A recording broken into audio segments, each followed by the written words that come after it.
I want to see a situation in which corruption, see, corruption is linked to the absence of social services.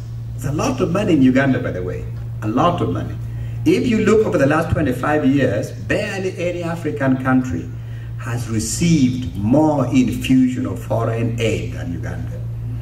On top of it, direct budgetary subvention, which at one stage was about 53%. I think this is somewhere about 50%, unheard of, that a sovereign country can be subsidized to that rate, direct budgetary support.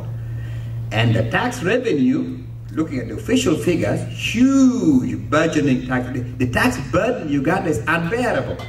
So a lot of money is being collected from Ugandans. The question is what is done with that money?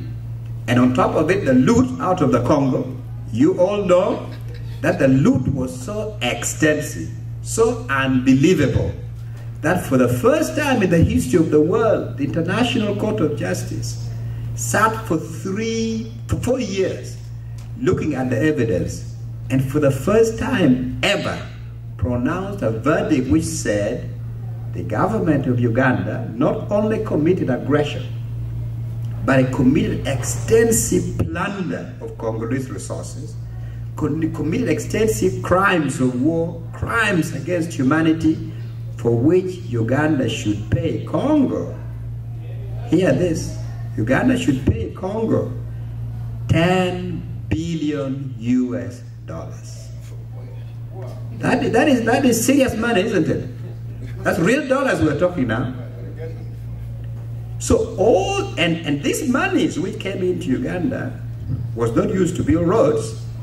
All this money from tax, from budgetary subvention, from the traditional development aid, the loot from the Congo, what is supposed to go in the north to help with the reconstruction, to help the displaced people there, all these end up in private pockets of a tiny little elite who have accumulated fortunes. You must believe me this.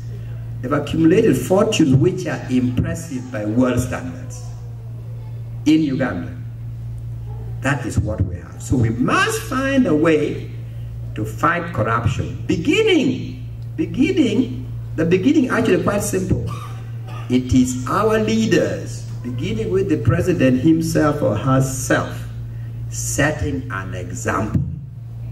If the president, his family, his ministers, his commanders are doing the opposite, if they're fueling the machine of corruption, then they go and tell the people, please stop corruption. People laugh at them. This is a mockery. But if people see that they are setting an example of public probity, and then they say, in addition, we put in place mechanisms to fight corruption. In addition, if we detect, we shall prosecute you. People begin to respond more seriously. I know this culture has now become so ingrained, so deep, because it's been orchestrated from above, so deep. It'll be one of the most important fights for Ugandans to mount if they want to recover their country. How to fight the corruption, the level of corruption which has been ingrained in the country. And then you see, I see the issue of institutions which I spoke about earlier. No country in the world can develop without institutions. How is that possible? With absolutely no institutions. It's a vacuum. And then one man who happens to be a president will make ad hoc pronouncements. And those pronouncements become policy, they become directive, they become plans, they become programs. In the area of agriculture, you've heard that Museveni has gone to experts, said, don't grow this, grow vanilla. That becomes policy.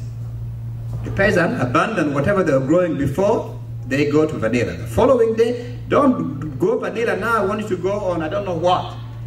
There are no studies, there are no discussion. Experts have not examined any of these things at all. It just comes straight from the head of one man, and that becomes the policy. So we need to revive institutions within the country, procedures within the country, and a mode of governance which is serious. where you actually have experts sitting down, examining issues and developing plans. When did you last hear about a development plan of any kind in Uganda? Or a plan to do with youth? Say, this is the youth program for Uganda for the next 10 years. Or this is a program to do with higher education. It does not exist. When you go to the libraries, what you'll find are dust collected programs from way, way, way, way back. So we're a country in which no plans, no debate, no scientific methods of arriving at any kind of policies. It is all ad hoc.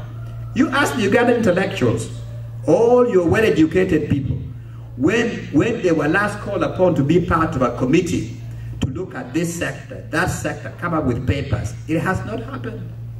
So this is a jungle situation. That's what we're facing. A jungle situation. A country with so much intellectual capital, so much expertise, none of it is being used.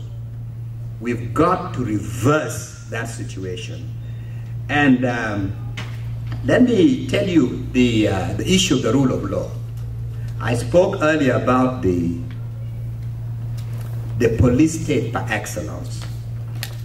Well, I don't need to dwell on this, but Ugandans now, I don't know when they last heard about the rule of law, about an independent judiciary, about actually telling a policeman, sorry, this is against the law, or you can't do this NRM, Mr. So-and-so, because it's against the law. I don't know when Ugandans have last heard that. They don't know what they're talking about. When you say a directive from the president, from a minister, from a commander, is against the law, and therefore it should be challenged. So it's a state in which the rule of law has collapsed. And we must reintroduce the rule of law. Without institution, without the rule of law, with corruption being so rampant, our country can go nowhere. It's clear, can go nowhere. So we've got to tackle those things and tackle them head on.